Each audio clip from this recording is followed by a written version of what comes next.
Hey guys, Churchy here. The Three Brothers DLC has added a quest line based around building a new city, and in this video I want to give you guys a bit of an explanation about it and an overview of how it all works. The city building is endgame content based after the main quest lines, so to access it you'll need to have completed one of the faction quest lines. Once you've done this, head to the Caldera region and head into Old Sirocco at the southern end of the Caldera. If you go there before finishing a faction quest line, there'll be a guard blocking the entrance. Once you're inside and you've interacted with the people standing near the entrance, you can head back outside and make your way east to the old quarry. This is where you will oversee the construction of New Sirocco. Once you've made your way there, you can start building. There are 3 NPCs that are key to the construction of your new settlement: Joseph, Dorian and Evangeline. I'll take you through what each of them does now. You can buy blueprints for different buildings from Joseph, and as you progress further in the city building questline, you'll unlock more interesting and varied blueprints. In the early stages of your settlement, you can build a total of 3 specialised buildings and upgrade 2 of those. But if you complete the extra objectives in the quest Liberate the Sun, you'll be able to build an additional 3 specialised buildings, and you'll gain the ability to upgrade all of your specialised buildings. I'll talk a little bit more about blueprints at the end of the video. You can also talk to Joseph and select the I'd like to help out for a week option. Buildings can take a long time to construct, so this option can be very useful. It's also good for resetting the Caldera region so enemies and loot containers respawn. Dorian handles the resources of the settlement. You can buy and sell to him, but more importantly, you can open the resource management window for the settlement. Here you can see how many funds you have, as well as how much food, timber and stone. You'll need funds to build new buildings and for upkeep on completed buildings.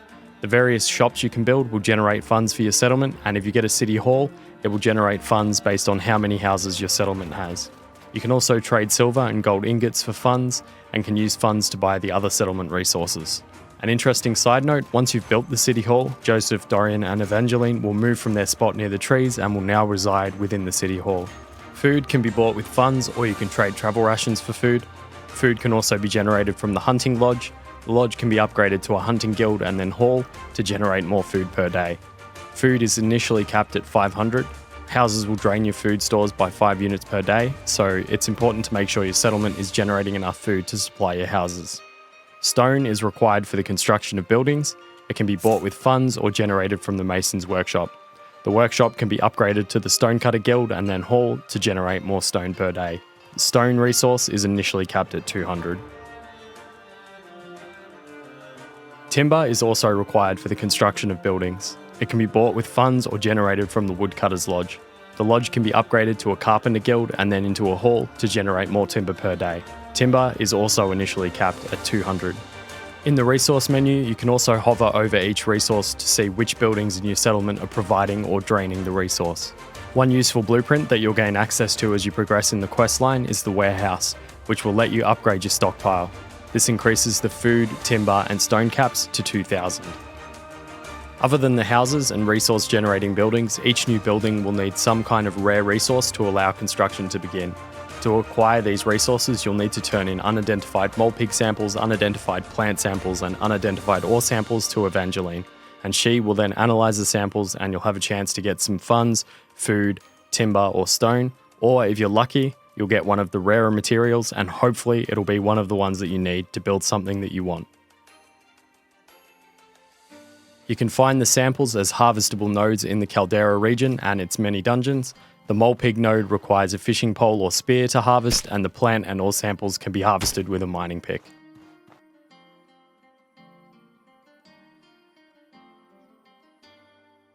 The buildings are quite expensive to make, and constructing New Sirocco can quickly become an extremely expensive task.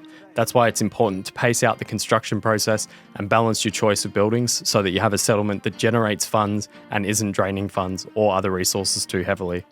If you don't, then building your settlement can become quite a grind. Another thing to consider is where you place your buildings. The buildings are very large and it can be hard to fit them all in your settlement if you poorly place your foundations. The first time I built a settlement, I placed some buildings in the middle of large open areas. This then led to me struggling and having to jam a couple of buildings in an awkward spot behind another. By the second time I'd learned, and what I'd suggest is that you place buildings as close to the edges of the open areas as possible and try to avoid placing buildings in the middle of large open areas.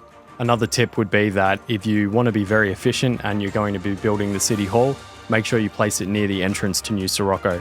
This will save you time when you need to talk to Joseph, Dorian, or Evangeline. I'd also suggest that you make sure you complete every objective in the quest line that accompanies the settlement building process. Each quest has a building phase, and if you successfully complete that before 150 days have passed, you'll unlock the next phase of the quest, which when completed, will result in something beneficial happening for your settlement. As I mentioned earlier, the most important one to make sure you complete successfully is to liberate the Sun quest, as that will allow you to build 3 more specialized buildings and upgrade all of them. Now let's talk a little bit about blueprints. Okay, so here I am in my city hall at Joseph, and I'm going to talk to him and just show you guys some of the blueprints and talk a little bit about them. So we just say I want to build something. Now I won't go into too much depth because it would take way too long because there's so many. I'll just give you a bit of an overview, and at the end I might quickly scroll through each of them so that if you want you can pause and have a bit more of a look. But anyway, we have some houses, a couple of different types. They use different amounts of each resource.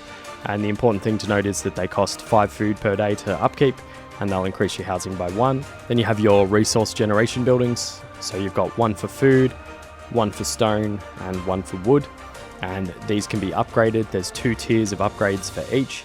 The highest tier will require the city hall to be built.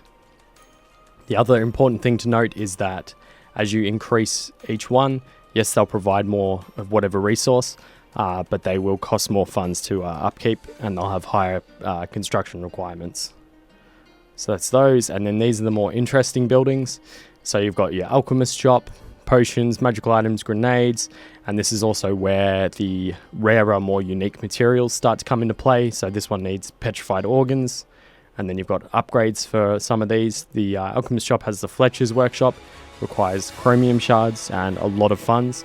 That's the other important thing to note about these sort of tier of buildings. They require a lot of funds, so they can, and stone and timber and everything, so they can be quite expensive to make. You got your blacksmith shop, and it sells new equipment and repairs, and it can be upgraded to an armor forge or weapon forge. Armor forge to get a custom armor set, weapon forge to get a custom weapon set. Got your chapel, that will give you a buff. Pay silver, get a nice barrier buff. It can be upgraded with the chapel temple expansion upgrade. Then you got the city hall. The city hall is very important because it allows you to build a lot of the other buildings, and the more interesting buildings. And again, you can see amethyst geodes, its material that it needs, and yeah, you can upgrade it to an embassy, gets a nice sleeping bonus. Got the enchanting guild, a couple of upgrades there. Then you've got food store, and you can add a communal garden as its upgrade, or you can give it an inn expansion. And then you've got general store, can add a caravan wagon. Now this one's interesting, I want to test this further, but allows you to pay 300 silvers to travel to any other town you choose. I want to see if you can come back from any other town and see if it's a bit of a fast travel thing. But either way, building now will generate 150 funds per day. That's the important thing to note as well about some of these different buildings. They'll generate funds, the shop sort of ones, and they'll count as housing, but because they're housing, they also require food to upkeep. And yeah, then we have the Gladiators Arena. I've showed off the Gladiators Arena in the Combat Academy and Training Grounds a little bit in one of my other videos. But yeah, basically you can build a Gladiators Arena, do fights to earn medals, and then you can exchange those for getting some passive skills from the Combat Academy, or if you choose to build the Training Grounds, you can get the active weapon skills from there. You can also upgrade your stockpile. This is another cool one. You can upgrade your stockpile from having the 200 limit, so then it will have a limit of 2,000 timber, stone and food instead of 500 food and 200 timber and stone. And yeah, that's 25 funds to upkeep per day. Pretty worthwhile upgrade. And then you just have water purifier upgrade, distillery unit, and fountain of life. Anyway, I will really quickly just scroll through each for about 5 seconds, just so if you want to, you can pause on each one and have a look at what it does. So I'll do that now.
And that's that.